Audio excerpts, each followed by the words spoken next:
Yeah. Thank you, Harrison Barnes. Harrison Barnes. Okay, first off, he didn't die or anything. No, so let's Prost, bro. But yeah, bye to Fire Falcon, the Claw, Yep, the G-Man Claw, yeah, in the arena Claw. I like that. Unfortunately, part of maybe the most embarrassing moment in the history of this station, which was no fault of his. It happened to you. No, he's blanking.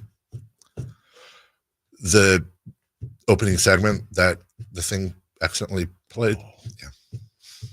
Remember, he was. I was thinking like I was interviewing. Oh, no. I was like, wait, no, what? we explained a couple weeks ago. Yeah. That was something unfortunately fired at the wrong time. Yeah. And anyways, I was a casualty in that. Yes, you and Jay Mars. Yeah. We've said it about him.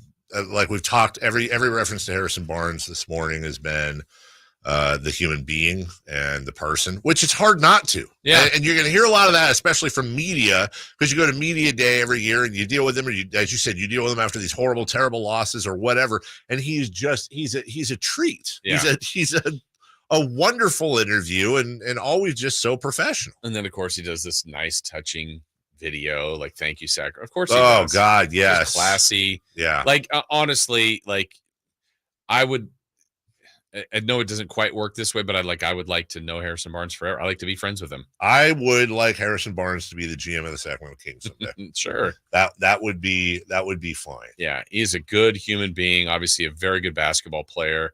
And I look at his career, his run here. We talked about one word to describe it, whether it was professional, needed, all the different, safe. To get him, they gave up Zach Randolph, who never played again, and Justin Jackson. And then he played here for 5.5 years, ends up in the top 10 in some of the SAC era categories. And then they got DeMar DeRozan. Like that's a successful, what you gave up to get him, he was productive, and then you got a Hall of Fame player in return for him.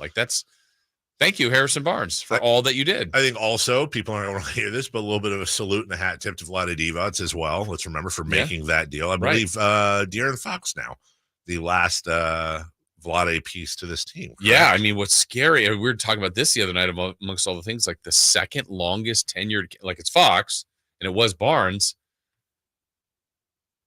I think by definition is Alex Len. Are you serious? Well, I think Sabonis and Lyles are at 2.5 seasons. Yeah. It would have been Davion, I guess, but he's gone. Golly. Len, I know, has been here a couple different times, but I think he was here with Holmes when they got Sabonis, and he just keeps signing 1-year deals. Yeah, I don't see. I'm looking down the list. I mean, Fox for sure.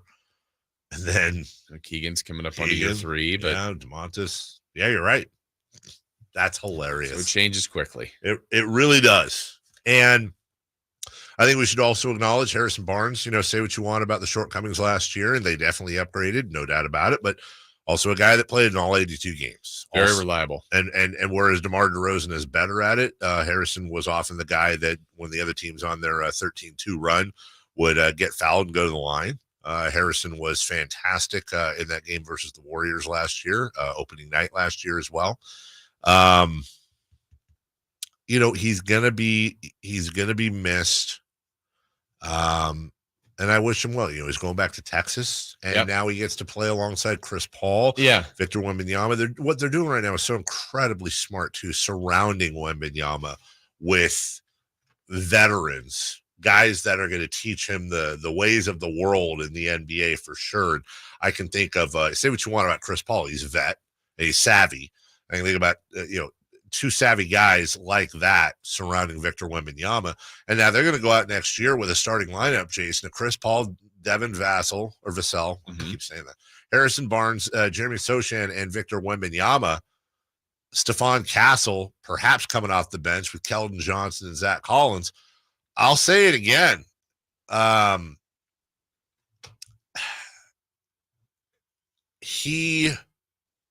that Spurs team is going to compete for a play-in. Yeah, I think to me, my thought on the Spurs is going to be next year is I don't think they'll be a top 10. I don't, but we'll wait and see. But I think they're also the team that when the year ends and if someone is a seed that they're not happy with or someone missed, they go, man, we lost 3 times to the Spurs. Like New Orleans literally almost kept, well, they did keep the Kings out. So like there could be a team where maybe they felt they should have been the 1 seed and they fell to 4 because of multiple losses to the Spurs. I could see that being that team. And I think what the Spurs are doing is smart for multiple reasons, not only what you just said about adding kind of the grown-up veteran leaders in Chris Paul and Harrison Barnes, but also the other part about that, they could kind of get the boost, Dave, of those guys and what they mean to them. But they're also friendly contracts still. Yes. Like I could picture next deadline, they move Chris Paul for a team that needs a point guard or Harrison Barnes. And it's like they kind of got the benefit, went through a camp. These guys helped them all grow up. And it's like, now let's turn them into even something else. And that's what he's doing. Harrison Barnes, in addition, I don't want to insult his playing, which he's obviously good enough to start in the NBA, but it's like he came to Sacramento right around the same point for this team that he's going to San Antonio. Mm-hmm. Young team, needs mentoring. And it really is, good for him. And like we talked about, he'll get a great ovation. He'll get a wonderful ovation. Yeah, he had a couple game winners here. Mm-hmm.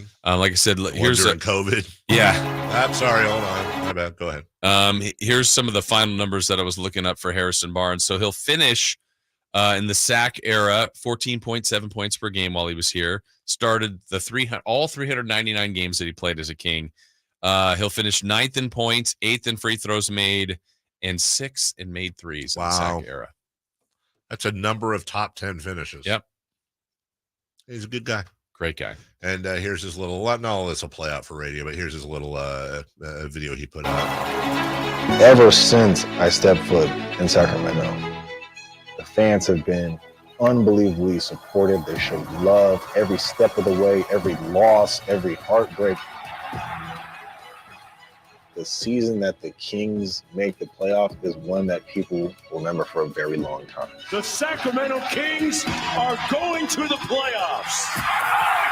And so to be a part of that after putting in almost 5 years of work to get to that point, it just meant so much to me to be able to have that experience of like having that big commitment with them, just because these fans have just stood beside you and just been unbelievable.